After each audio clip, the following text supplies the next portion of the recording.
I'm finna give you something that I've never given out before. I've never talked about before on any level, on any type of internet.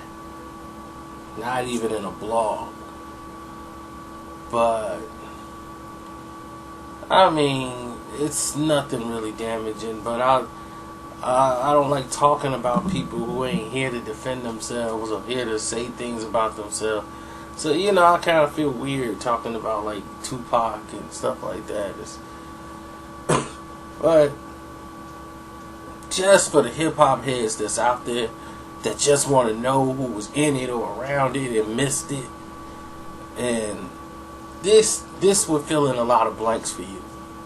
So, get your hat on, get your earphones plugged in, turn your volume up, and I'm finna tell you about the battle you didn't know about that was going on between LL Cool J and Tupac.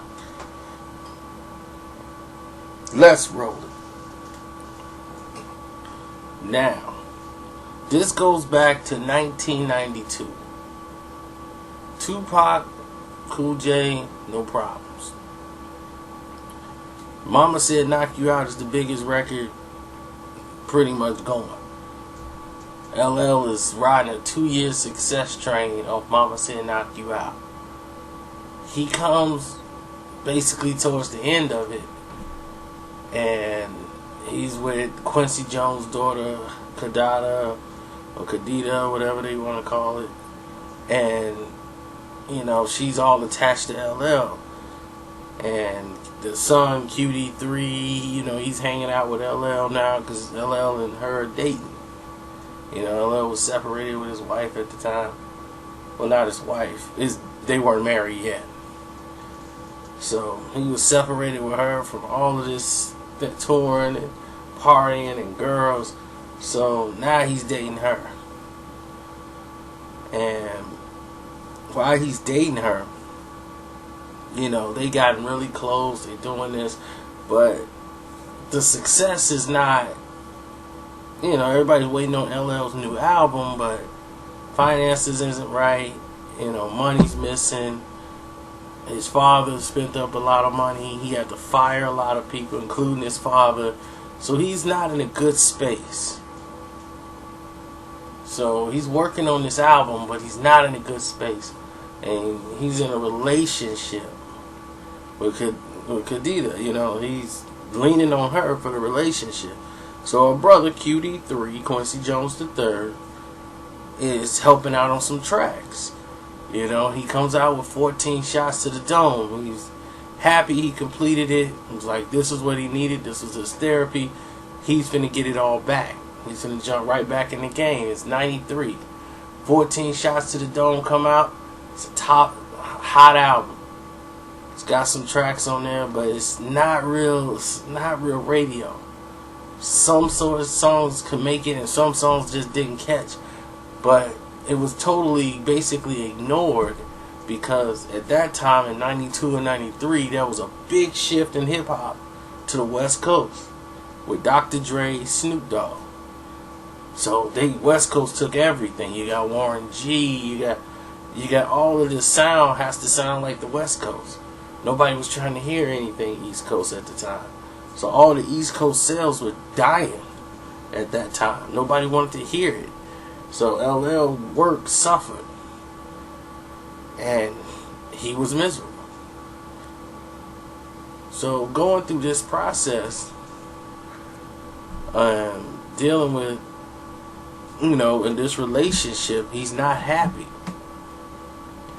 So they're fighting and not getting along good. He meets Quincy Jones, and Quincy's telling him, I'm going to help you get this. You're going to get back. He liked LL Cool J's music. He liked LL, period. So he told him, I'm going to help you out, and I know your situation isn't good. Because LL had, his dad was his manager and managing the things, and he's basically doing it on his own at this point. So Debbie Allen and husband Norm Nixon, he was running LL's management and doing all this stuff. They put him in a little movie project, Out of Sync, that they filmed. And then they had this TV show coming out that Quincy Jones was producing. Quincy Jones brought in LL. And Debbie said, oh yeah, that's a great idea. And then at this time, Khadida and LL, the relationship was just done. And he just couldn't do it no more. So when he broke it off with her, it wasn't a good break. She was still attached and LL wasn't. And she was like, oh, you used me to get to my father. You just used me to get to Quincy Jones. And that was her feel towards LL. So she was real bitter. Like, oh, you played me to get to my father. Now you got the TV show in the house that's produced by my father. And my father, the Quincy Jones, don't care how she feels. He gonna still work with LL Cool J. Because he like LL Cool J. Forget the relationship. So she just got to get over it. Business is business with Quincy Jones.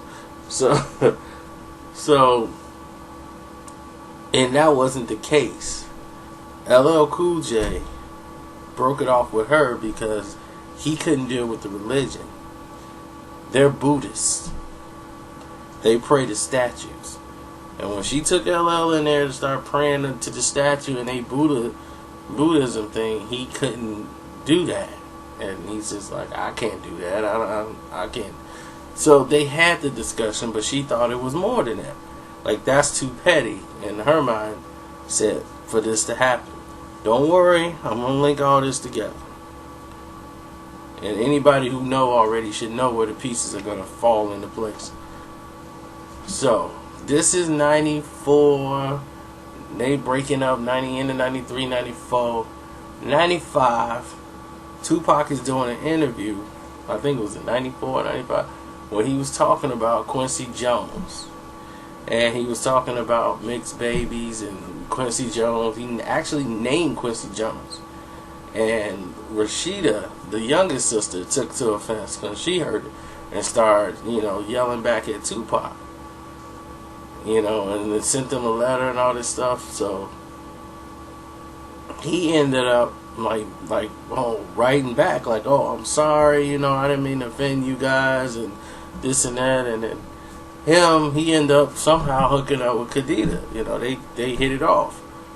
And they ended up talking and vibing, and then he sat down with Quincy Jones and they talked. And forget all that internet Illuminati crap where somebody put a lie in there when he said, I want to talk to you, Tupac, and talking about I want you to have sex with me.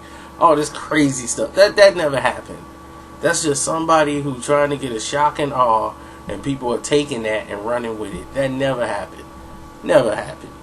Why would Quincy Jones put himself out of a complete stranger, never met Tupac before until now, and then he's going to just say that right off the top of his head? That's just retarded. Now, back to what really happened. He met Tupac, they talked, and then he realized Tupac was not the guy he was seeing on TV because he never met him before. So all he can go off is the perception he saw on television, the guy in the news, all the problems. He never really liked Tupac until he met him and realized, oh my God, this guy's entirely different. He's articulate. He writes poetry. What in the world are you doing? Making music like this. So on his next album he had coming out, he was on Death Row. He's coming out with his record. QD3 starts going to the West Coast to do his work. He goes over to Tupac. Starts working on Tupac's album. LL's album's coming out. LL got Quincy Jones to get, basically Quincy and all the rest of them, they really didn't contribute to this album. But it was the type of album Quincy Jones wanted him to make. Instead of the hardcore rugged stuff, come with the smooth thing when they talked about. And he got Boys to Men, he got And Mr. Smith was one of his best albums to date, to people think. You know, just be smooth. It was one of the smoothest albums of its time from a rap artist. And not to be hated by the hardcore fans. That was another shot. Because of the I Shot You song. Now, the I Shot You song that was on there was a complete shot at Tupac. And this is before Hit 'Em Up even came out. The I Shot You song was on there by himself. LL just spitting bars. But the beat was so hard. And back then, rappers didn't name other rappers in their songs. You see, it was a cleverness to it. It was very rare that you hear somebody get named in a song. The cleverness was in you figuring out the details and dropping gems in your song. That's how battles were dictated, and the fans knew who they were talking to. So it was like a private conversation between the fans and the artists, so they could hear it. That's how battles was done back in the day. Now it's entirely different. They just come right out and just say there's no creativity at all due to Hit 'Em Up success, basically. But before we go too far, let me try to stay on track. Now, I Shot You comes out, and this was in a response to a Tupac interview. Tupac did an interview with Source magazine talking about killing the East Coast. It was like Tupac's out and he's talking about killing the East Coast. And this was not Tupac's words. This was the journalist. Said Tupac's talking about such and such and killing the East Coast. So if you're reading the Source, which most rappers did, all you see is Tupac talking about killing the East Coast. And if you LL, you're going to take offense to that. So he's basically saying, look, I shot you. Do something about it.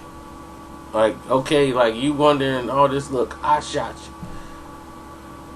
you. You know, all this talking and all this garbage, I shot you. You know, like, now what? Like, what's going to happen now? Do something. Say something to me.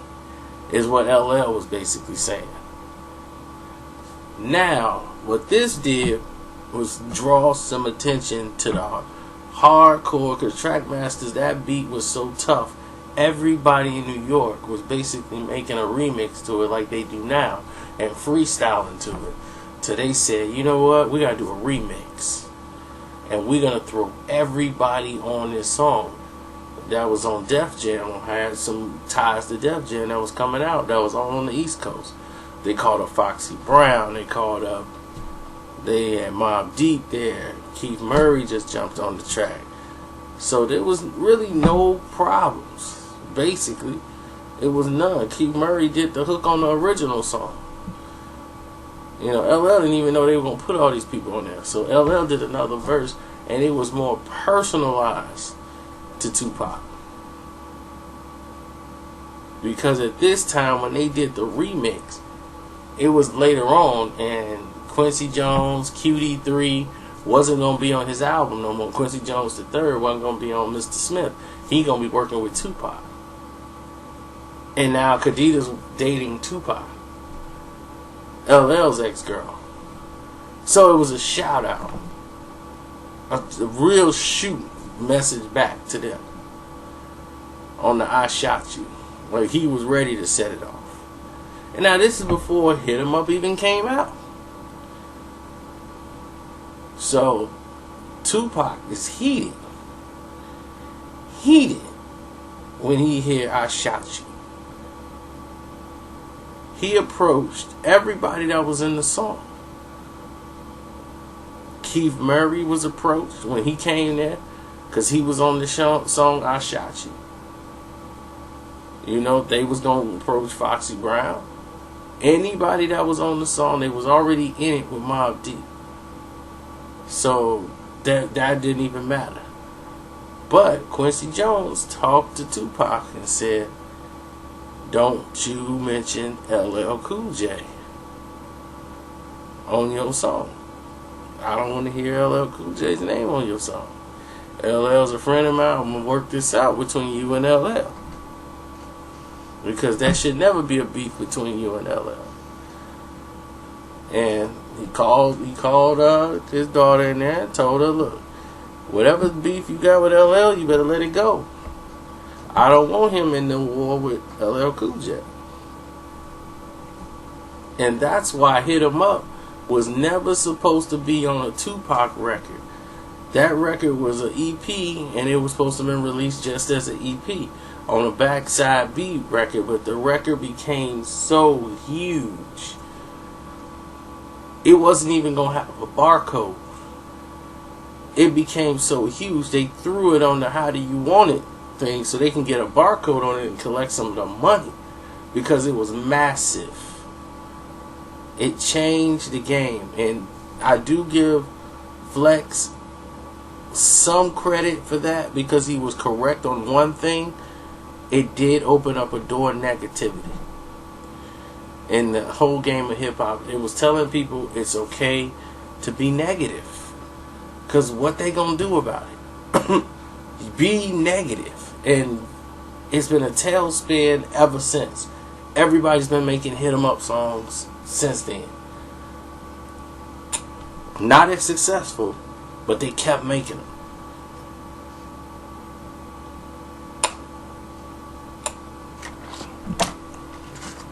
And this became Tupac's curse. That song ended up becoming his curse, because that song was supposed to launch the Outlaws album. They made like 2-3 versions of Hit 'Em Up. There's a radio edit. There's another version of it where it's mentioning different lyrics. They did like 3 takes of Hit 'Em Up. And John Jay didn't even want to do the record no more, because he was just like, man, this is too negative. Because at this time, there's never been a record like this ever made. So he was like, I don't even know if I should be associated with this. But all these other records, like Tupac record records like 5 a day, 6 in a day, 7 in a day. He's a workaholic. So before he can be told to take LL's name out of these songs, he didn't already recorded the stuff that got LL name in it. When he was LL Cool J, I'd rock your bells and all that stuff. That's on there. He got a song when he talking about busting on LL. It was all there, ready to start a beef with LL Cool J and go down that road and battle him, because that's what LL wanted. This is before Hit 'Em Up came out, though. When Hit 'Em Up came out, nobody cared about that. But when Hit 'Em Up came out, LL is already aligned with Diddy and all of the Biggie and all them, because they hot. They were bringing the East Coast back. That's why Mr. Smith took off so well, because Biggie brought the East Coast back, and LL had aligned himself with Diddy and Biggie and all them, and they had brought back the club, the player movie. LL learned, and he saw that. He said, okay, this is what's hot. Then next thing you know, you got lounging. He's coming right back, and he's not paying attention and following into the battle mode no more, because he's seen like, I don't even need to address Hit 'Em Up because my name wasn't mentioned. So I don't even have to go down that road with him. I can go down here and do this. Plus, Quincy Jones already told him, LL, leave Tupac out of it. And LL is not finna back and go ahead and bite the hand of Quincy Jones. So he left it alone and went to the club and the party mix. But a lot of y'all never knew that battle was about to take place. Quincy Jones killed all of that. But that was going to be a battle to take place. And I'll tell you a whole nother story, because I gotta split it in two. I'll just leave that at that, and we'll move on from there.